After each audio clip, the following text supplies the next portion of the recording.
स्थिराय नमः। ॐ स्थानवे नमः। ॐ प्रभवे नमः। ॐ भीमाय नमः। ॐ प्रवराय नमः। ॐ वरदाय नमः। ॐ वराय नमः। ॐ सर्वात्मने नमः। ॐ सर्वविख्याताय नमः। ॐ सर्वस्मै नमः। ॐ सर्वकराय नमः। ॐ भवाय नमः। ॐ जटिने नमः। ॐ चर्मिणे नमः। ॐ शिखण्डिने नमः। ॐ सर्वाङ्गाय नमः। ॐ सर्वभावनाय नमः। ॐ हराय नमः। ॐ हरिणाक्षाय नमः। ॐ सर्वभूतहराय नमः। ॐ प्रभवे नमः। ॐ प्रवृत्तये नमः। ॐ निवृत्तये नमः। ॐ नियताय नमः। ॐ शाश्वताय नमः। ॐ ध्रुवाय नमः। ॐ श्मशानवासिने नमः। ॐ भगवते नमः। ॐ खचराय नमः। ॐ गोचराय नमः। ॐ अर्दनाय नमः। ॐ अभिवाद्याय नमः। ॐ महाकर्मणे नमः। ॐ तपस्विने नमः। ॐ भूतभावनाय नमः। ॐ उन्मत्तवेषप्रचन्नाय नमः। ॐ सर्वलोकप्रजापतये नमः। ॐ महारूपाय नमः। ॐ महाकायाय नमः। ॐ वृषरूपाय नमः। ॐ महायशसे नमः। ॐ महात्मने नमः। ॐ सर्वभूतात्मने नमः। ॐ विश्वरूपाय नमः। ॐ महाहनवे नमः। ॐ लोकपालाय नमः। ॐ अन्तर्हितत्मने नमः। ॐ प्रसादाय नमः।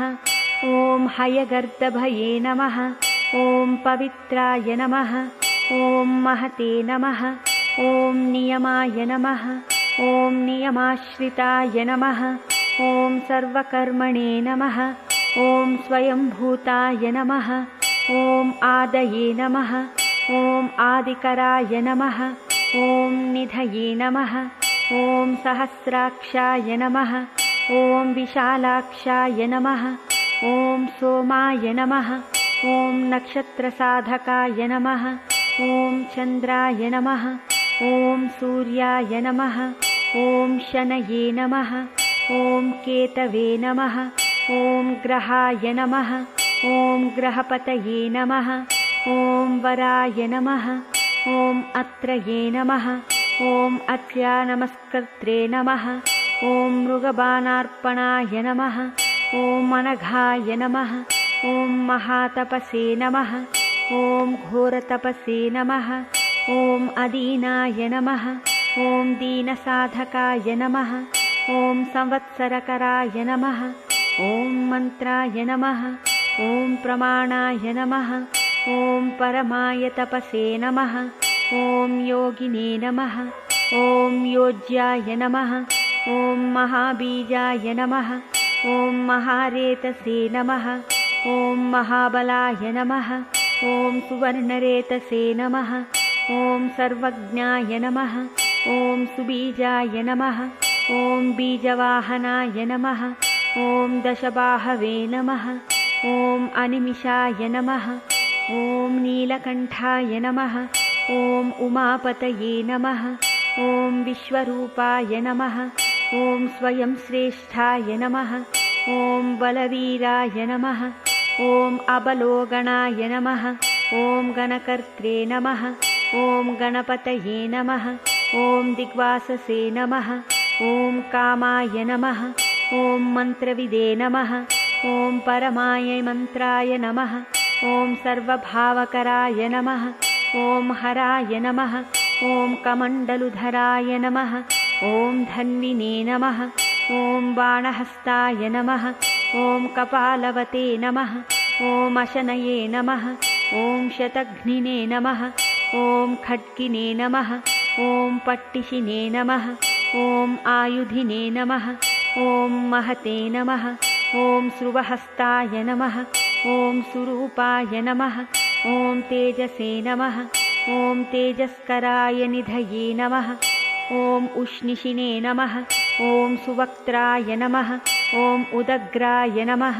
ॐ विनताय नमः ॐ दीर्घाय नमः ॐ हरिकेशाय नमः ॐ सुतीर्थाय नमः ॐ कृष्णाय नमः ॐ शृगालरूपाय नमः ॐ सिद्धार्थाय नमः ॐ मुण्डाय नमः ॐ सर्वशुभङ्कराय नमः ॐ अजाय नमः ॐ बहुरूपाय नमः ॐ गन्धधारिणे नमः ॐ कपर्दिने नमः ॐ ऊर्ध्वरेतसे नमः ॐ ऊर्ध्वलिङ्गाय नमः ॐ ऊर्ध्वशायिने नमः ॐ नभस्थलाय नमः ॐ त्रिजटिने नमः ॐ क्षीरवाससे नमः ॐ रुद्राय नमः ॐ सेनापतये नमः ॐ विभवे नमः ॐ अहश्चराय नमः ॐ नक्तञ्चराय नमः ॐ तिग्ममन्यवे नमः ॐ सुवर्चसाय नमः ॐ गजघ्ने नमः ॐ दैत्यघ्ने नमः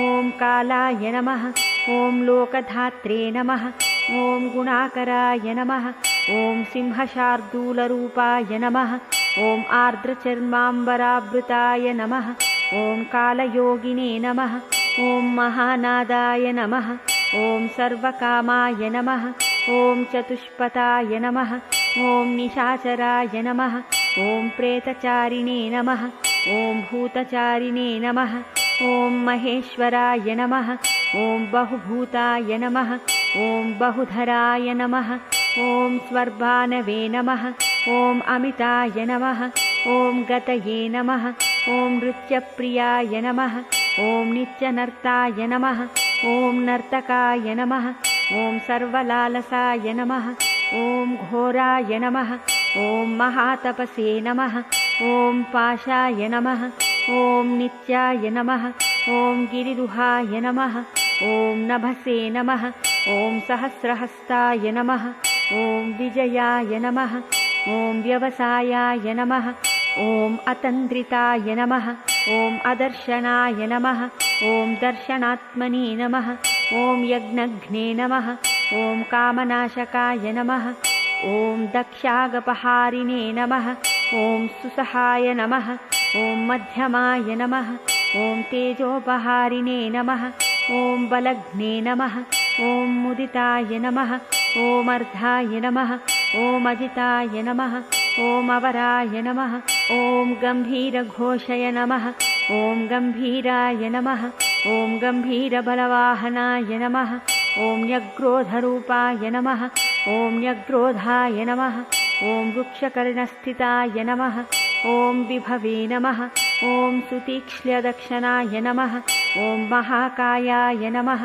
ॐ महाननाय नमः ॐ विश्वक्सेनाय नमः ॐ हरये नमः ॐ यज्ञाय नमः ॐ संयुगापीडवाहनाय नमः ॐ तीक्ष्णतापाय नमः ॐ हर्यश्वाय नमः ॐ सहायाय नमः ॐ कर्मकालविदे नमः ॐ विष्णुप्रसादिताय नमः ॐ यज्ञाय नमः ॐ समुद्राय नमः ॐ बडवामुखाय नमः ॐ हुताशनसहायाय नमः ॐ प्रशान्तात्मने नमः ॐ हुताशनाय नमः ॐ उग्रतेजसे नमः ॐ महातेजसे नमः ॐ जन्याय नमः ॐ विजयकालविदे नमः ॐ ज्योतिषामयनाय नमः ॐ सिद्धये नमः ॐ सर्वविग्रहाय नमः ॐ शिखिने नमः ॐ मुण्डिने नमः ॐ जटिने नमः ॐ ज्वलिने नमः ॐ मूर्तिजाय नमः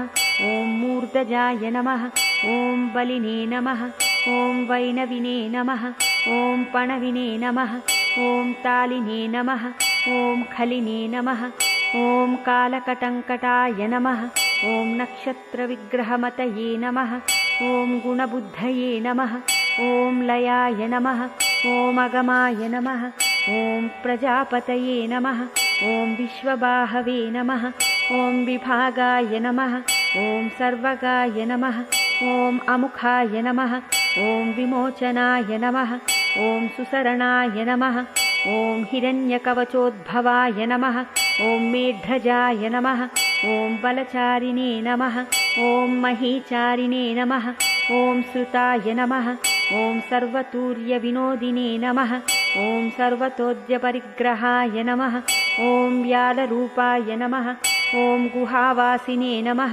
ॐ गुहाय नमः ॐ मालिने नमः ॐ तरङ्गविदे नमः ॐ त्रिदशाय नमः ॐ त्रिकालधृते नमः ॐ कर्मसर्वबन्धविमोचनाय नमः ॐ असुरेन्द्राणां बन्धनाय नमः ॐ युधिशत्रुविनाशनाय नमः ॐ साङ्ख्यप्रसादाय नमः ॐ दूर्वाससे नमः ॐ सर्वसाधिनिषेविताय नमः ॐ प्रस्कन्दनाय नमः ॐ यज्ञविभागविधे नमः ॐ अतुल्याय नमः ॐ यज्ञविभागविदे नमः ॐ सर्ववासाय नमः ॐ सर्वचारिणे नमः ॐ दूर्वाससे नमः ॐ वासवाय नमः ॐ अमराय नमः ॐ हैमाय नमः ॐ हेमकराय नमः ॐ निष्कर्माय नमः ॐ सर्वधारिणे नमः ॐ धरोत्तमाय नमः ॐ लोहिताक्षाय नमः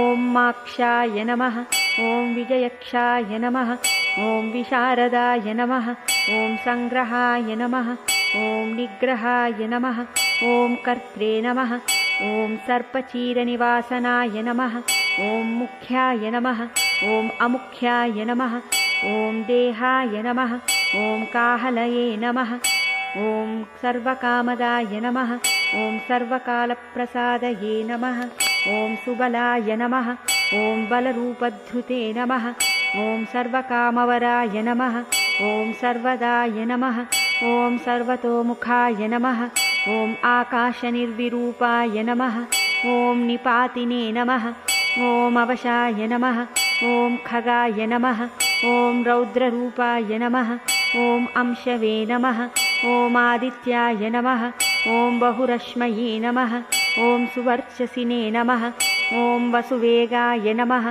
ॐ महावेगाय नमः ॐ मनोवेगाय नमः ॐ निशाचराय नमः ॐ सर्ववासिने नमः ॐ श्रियावासिने नमः ॐ उपदेशकराय नमः ॐ अकाराय नमः ॐ मुनये नमः ॐ आत्मनिरालोकाय नमः ॐ संभग्नाय नमः ॐ सहस्रदाय नमः ॐ पक्षिणे नमः ॐ पक्षरूपाय नमः ॐ अतिदीप्ताय नमः ॐ विशाम्पतये नमः ॐ उन्मादाय नमः ॐ मदनाय नमः ॐ कामाय नमः ॐ अश्वत्थामाय नमः ॐ अर्धकराय नमः ॐ यशसे नमः ॐ वामदेवाय नमः ॐ वामाय नमः ॐ प्राचे नमः ॐ दक्षिणाय नमः ॐ वामनाय नमः ॐ सिद्धयोगिने नमः ॐ महर्षये नमः ॐ सिद्धार्थाय नमः ॐ सिद्धसाधकाय नमः ॐ भिक्षवे नमः ॐ भिक्षुरूपाय नमः ॐ विपणाय नमः ॐ मृदवे नमः ॐ अव्ययाय नमः ॐ महासेनाय नमः ॐ विशाखाय नमः ॐ षष्टिभागाय नमः ॐ गवाम्पतये नमः ॐ वज्रहस्ताय नमः ॐ विष्कम्भिने नमः ॐ चमूस्तम्भनाय नमः ॐ वृत्तावृत्तकराय नमः ॐ तालाय नमः ॐ मधवे नमः ॐ मधुकलोचनाय नमः ॐ वाचस्पत्याय नमः ॐ वाजसेनाय नमः ॐ नित्यमाश्रितपूजिताय नमः ॐ ब्रह्मचारिणे नमः ॐ लोकचारिणे नमः ॐ सर्वचारिणे नमः ॐ विचारविदे नमः ॐ ईशानाय नमः ॐ ईश्वराय नमः ॐ कालाय नमः ॐ निशाचारिणे नमः ॐ पिनाकभृते नमः ॐ निमित्तस्थाय नमः ॐ निमित्ताय नमः ॐ नन्दये नमः ॐ नन्दिकराय नमः ॐ हरये नमः ॐ नन्दीश्वराय नमः ॐ नन्दिने नमः ॐ नन्दनाय नमः ॐ नन्दिवर्धनाय नमः ॐ भगहारिणे नमः ॐ निहन्त्रे नमः ॐ कलाय नमः ॐ ब्रह्मणे नमः ॐ पितामहाय नमः ॐ चतुर्मुखाय नमः ॐ महालिङ्गाय नमः ॐ चारुलिङ्गाय नमः ॐ लिङ्गाध्यक्षाय नमः ॐ सुराध्यक्षाय नमः ॐ योगाध्यक्षाय नमः ॐ युगावहाय नमः ॐ बीजाध्यक्षाय नमः ॐ बीजकर्त्रे नमः ॐ आध्यात्मानुगताय नमः ॐ बलाय नमः ॐ इतिहासाय नमः ॐ सकल्पाय नमः ॐ गौतमाय नमः ॐ निशाकराय नमः ॐ दम्भाय नमः ॐ अदम्भाय नमः ॐ वैदम्भाय नमः ॐ वश्याय नमः ॐ वशकराय नमः ॐ कलये नमः ॐ लोककर्त्रे नमः ॐ पशुपतये नमः ॐ महाकर्त्रे नमः ॐ अनौषधाय नमः ॐ अक्षराय नमः ॐ परमाय ब्रह्मणे नमः ॐ बलवते नमः ॐ शक्राय नमः ॐ नित्यै नमः ॐ अनित्यै नमः ॐ शुद्धात्मने नमः ॐ शुद्धाय नमः ॐ मान्याय नमः ॐ गतागताय नमः ॐ बहुप्रसादाय नमः ॐ सुस्वप्नाय नमः ॐ दर्पणाय नमः ॐ अमित्रजिते नमः ॐ वेदकाराय नमः ॐ मन्त्रकाराय नमः ॐ विदुषे नमः ॐ समरमर्दनाय नमः ॐ महामेघनिवासिने नमः ॐ महाघोराय नमः ॐ वशिने नमः ॐ कराय नमः ॐ अग्निज्वालाय नमः ॐ महाज्वालाय नमः ॐ अतिधूम्राय नमः ॐ हुताय नमः ॐ हविषे नमः ॐ वृषणाय नमः ॐ शङ्कराय नमः ॐ नित्यं वर्चस्विने नमः ॐ धूमकेतनाय नमः ॐ नीलाय नमः ॐ अङ्गलुब्धाय नमः ॐ शोभनाय नमः ॐ निरवग्रहाय नमः ॐ स्वस्तिदाय नमः ॐ स्वस्तिभावाय नमः ॐ भागिने नमः ॐ भागकराय नमः ॐ लघवे नमः ॐ उत्सङ्गाय नमः ॐ महाङ्गाय नमः ॐ महागर्भपरायणाय नमः ॐ कृष्णवर्णाय नमः ॐ सुवर्णाय नमः ॐ सर्वदेहिनाम् इन्द्रियाय नमः ॐ महापादाय नमः ॐ महाहस्ताय नमः ॐ महाकायाय नमः ॐ महायशसे नमः ॐ महामूर्ध्ने नमः ॐ महामात्राय नमः ॐ महानेत्राय नमः ॐ निशालयाय नमः ॐ महान्तकाय नमः ॐ महाकर्णाय नमः ॐ महोष्टाय नमः ॐ महाहनवे नमः ॐ महानासाय नमः ॐ महाकम्बवे नमः ॐ महाग्रीवाय नमः ॐ श्मशानभाजे नमः ॐ महावक्षसे नमः ॐ महोरस्काय नमः ॐ अन्तरात्मने नमः ॐ मृगालयाय नमः ॐ लम्बनाय नमः ॐ लम्बितोष्टाय नमः ॐ महामायाय नमः ॐ पयोनिधये नमः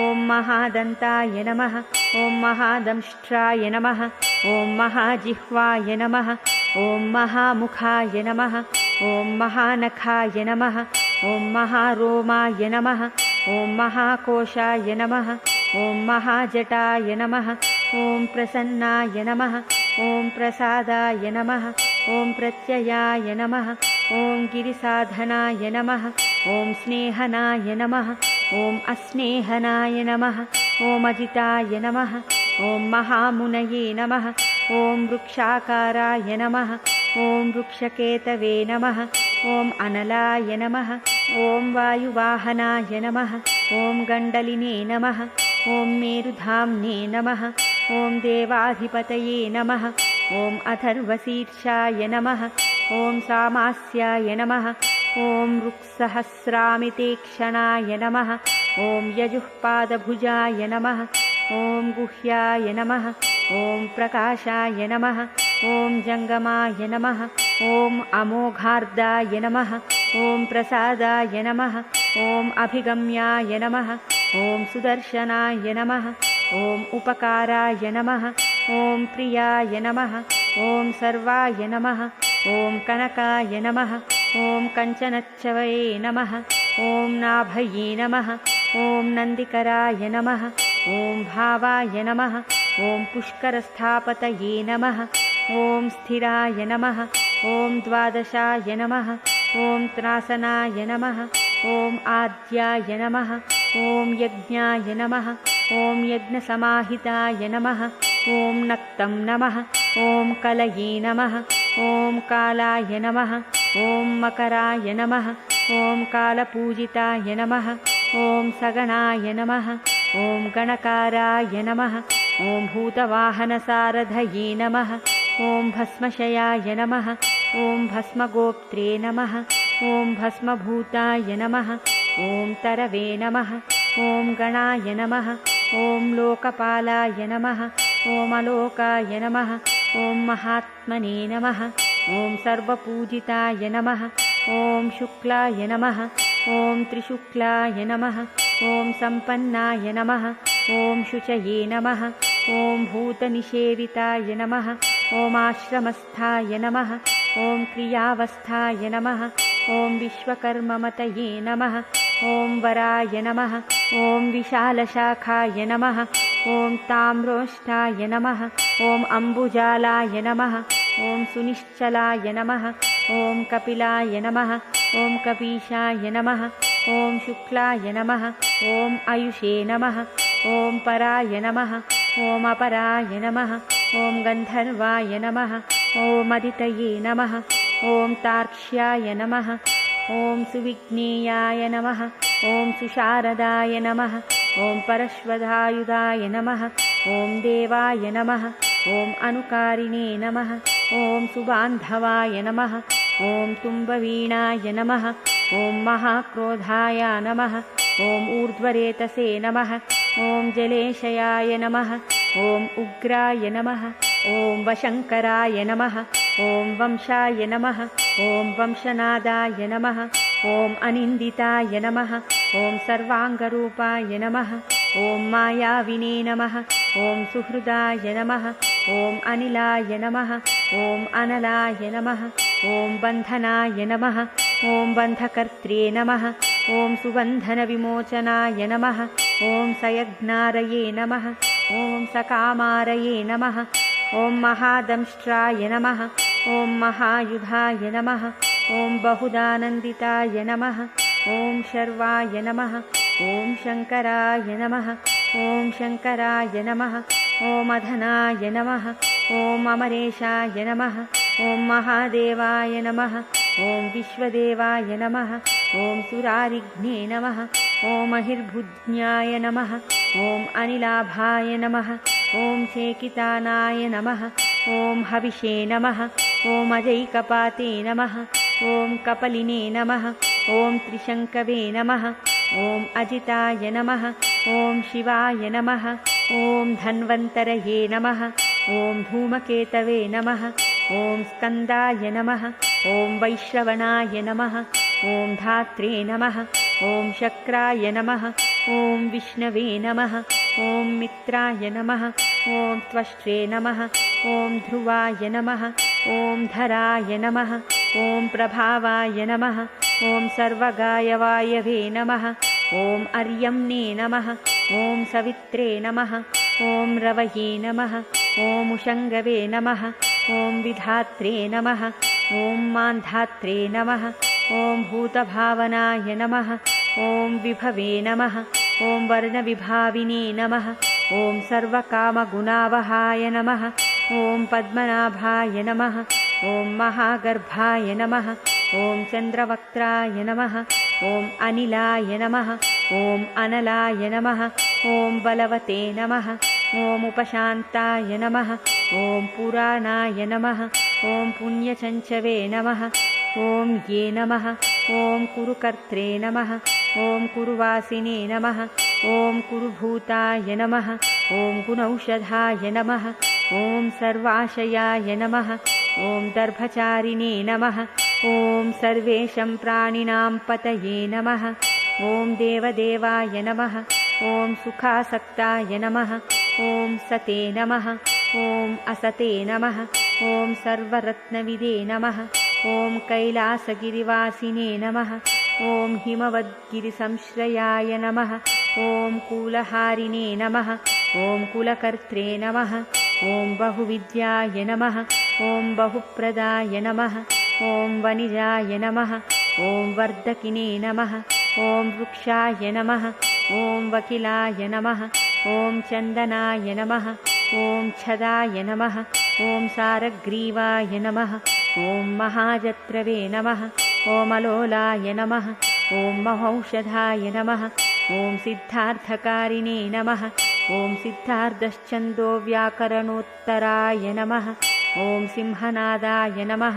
ॐ सिंहदंष्ट्राय नमः ॐ सिंहगाय नमः ॐ सिंहवाहनाय नमः ॐ प्रभावात्मने नमः ॐ जगत्कालस्थालाय नमः ॐ लोकहिताय नमः ॐ तरवे नमः ॐ सारङ्गाय नमः ॐ नवचक्राङ्गाय नमः ॐ केतुमालिने नमः ॐ सभावनाय नमः ॐ भूतालयाय नमः ॐ भूतपतये नमः ॐ अहोरात्राय नमः ॐ अनिन्दिताय नमः ॐ सर्वभूतानां वाहित्रे नमः ॐ निलयाय नमः ॐ विभवे नमः ॐ भवाय नमः ॐ अमोघाय नमः ॐ संयताय नमः ॐ अश्वाय नमः ॐ भोजनाय नमः ॐ प्राणधारणाय नमः ॐ धृतिमते नमः ॐ मतिमते नमः ॐ दक्षाय नमः ॐ सत्कृताय नमः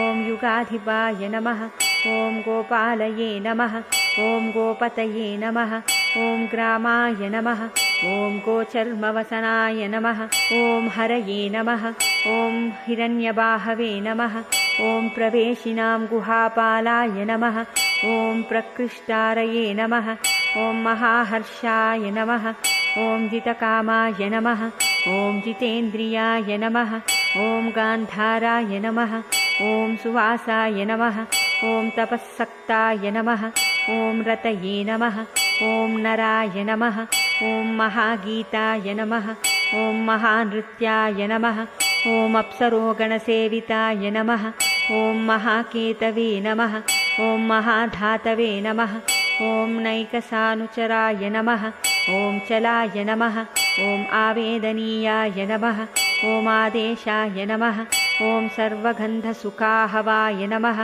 ॐ तोरणाय नमः ॐ तारणाय नमः ॐ वाताय नमः ॐ परिधीने नमः ॐ पतिखेचराय नमः ॐ संयोगाय वर्धनाय नमः ॐ वृद्धाय नमः ॐ अतिवृद्धाय नमः ॐ गुणाधिकाय नमः ॐ नित्यमात्मसहायाय नमः ॐ देवासुरपतये नमः ॐ पतये नमः ॐ युक्ताय नमः ॐ युक्तबाहवे नमः ॐ दिवि सुपर्णो देवाय नमः ॐ आषाढाय नमः ॐ सुषाढाय नमः ॐ ध्रुवाय नमः ॐ हरिणाय नमः ॐ हराय नमः ॐ आवर्तमानेभ्यो वपुषे नमः ॐ वसुश्रेष्ठाय नमः ॐ महापथाय नमः ॐ शिरोहारिणे नमः ॐ सर्वलक्षणलक्षिताय नमः ॐ अक्षाय रथयोगिने नमः ॐ सर्वयोगिने नमः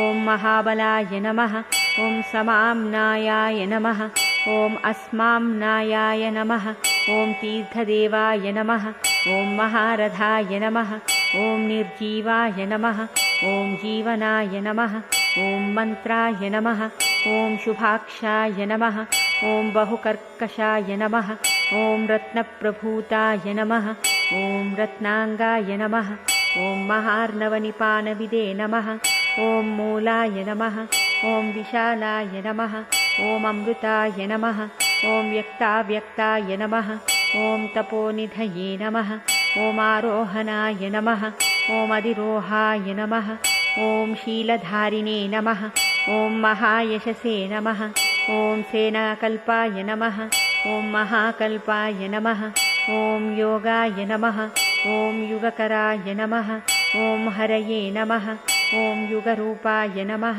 ॐ महारूपाय नमः ॐ महानागहनाय नमः ॐ वधाय नमः ॐ न्यायनिर्वपनाय नमः ॐ पादाय नमः ॐ पण्डिताय नमः ॐ अचलोपमाय नमः ॐ बहुमालाय नमः ॐ महामालाय नमः ॐ शशिनेहरसुलोचनाय नमः ॐ विस्ताराय लवनाय कूपाय नमः।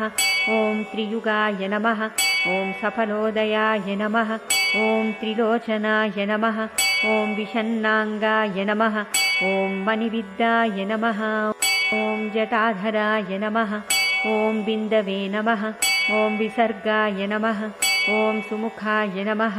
ॐ शराय नमः। ॐ सर्वायुधाय नमः। ॐ सहाय नमः। ॐ निवेदनाय नमः। ॐ सुखाजाताय नमः। ॐ सुगन्धाराय नमः। ॐ महाधनुषे नमः। ॐ गन्धपालिने भगवते नमः। ॐ सर्वकर्माणाम् उद्धानाय नमः। ॐ मन्थानाय बहुलवायवे नमः। ॐ सकलाय नमः। ॐ सर्वलोचनाय नमः। ॐ तलस्थालाय नमः। ॐ करस्थालिने नमः। ॐ ऊर्ध्वसंहननाय नमः। ॐ महते नमः। ॐ छत्राय नमः। ॐ सुछत्राय नमः। ॐ विरव्यातलोकाय नमः। ॐ सर्वाश्रयाय क्रमाय नमः। ॐ मुण्डाय नमः।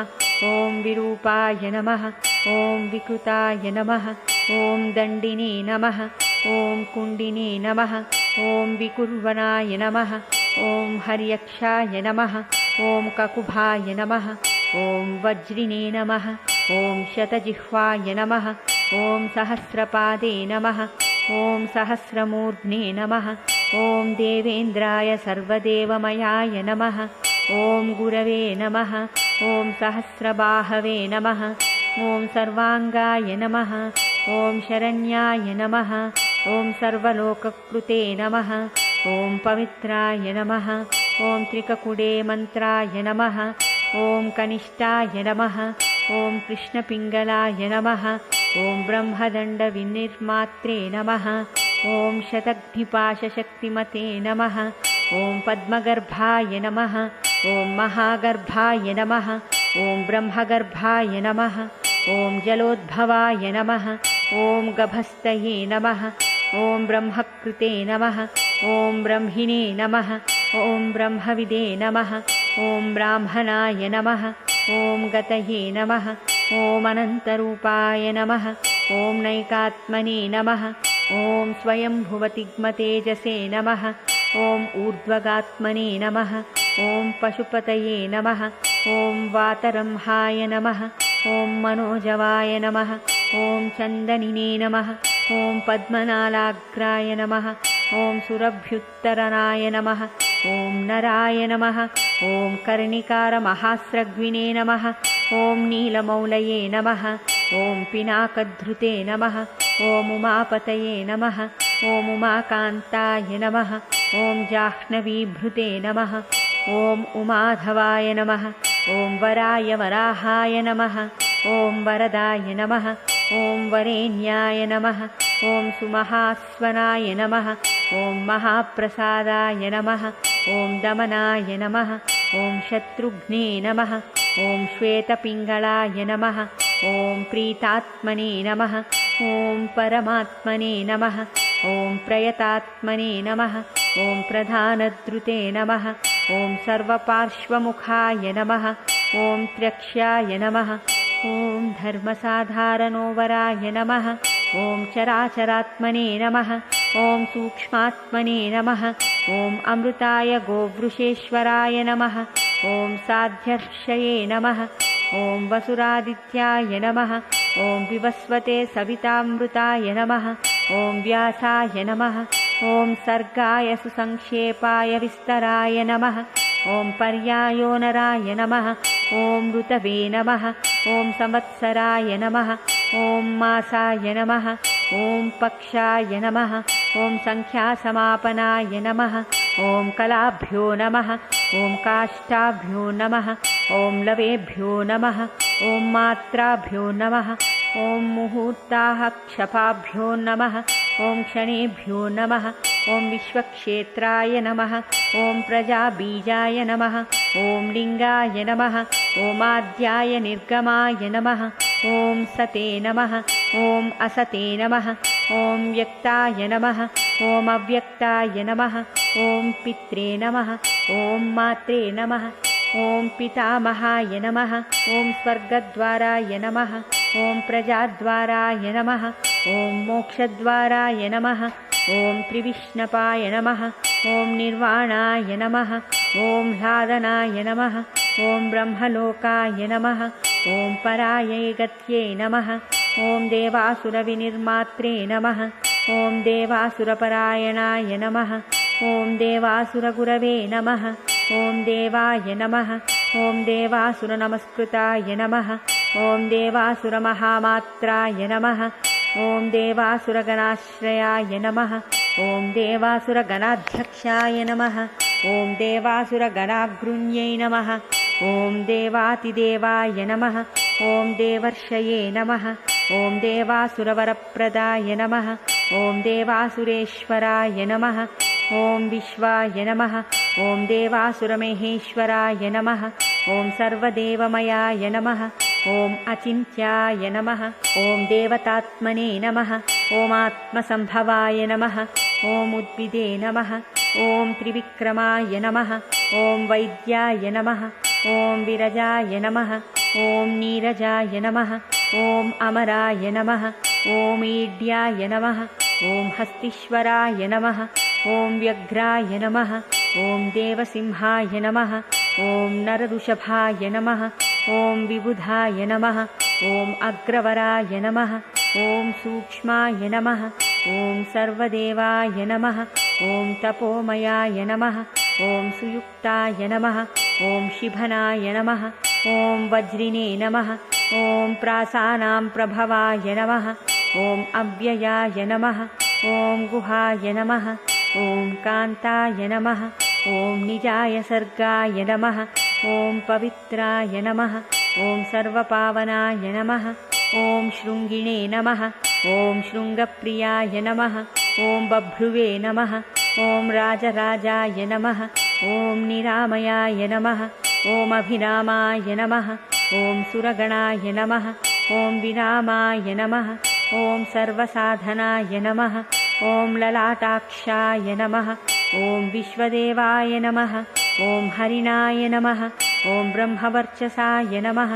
ॐ स्थावराणां पतये नमः। ॐ नियमेन्द्रियवर्धनाय नमः। ॐ सिद्धार्थाय नमः। ॐ सिद्धभूतार्थाय नमः। ॐ अचिन्त्याय नमः। ॐ सत्यव्रताय नमः। ॐ शुचये नमः। ॐ व्रताधिपाय नमः। ॐ परस्मै नमः। ॐ ब्रह्मणे नमः। ॐ भक्तानां परमायै गतये नमः। ॐ विमुक्ताय नमः। ॐ मुक्ततेजसे नमः। ॐ श्रीमते नमः। ॐ श्रीवर्धनाय नमः। ॐ जगते नमः इति शिवसहस्रनामावलिः शिवार्पणम्। ॐ तत्सत्।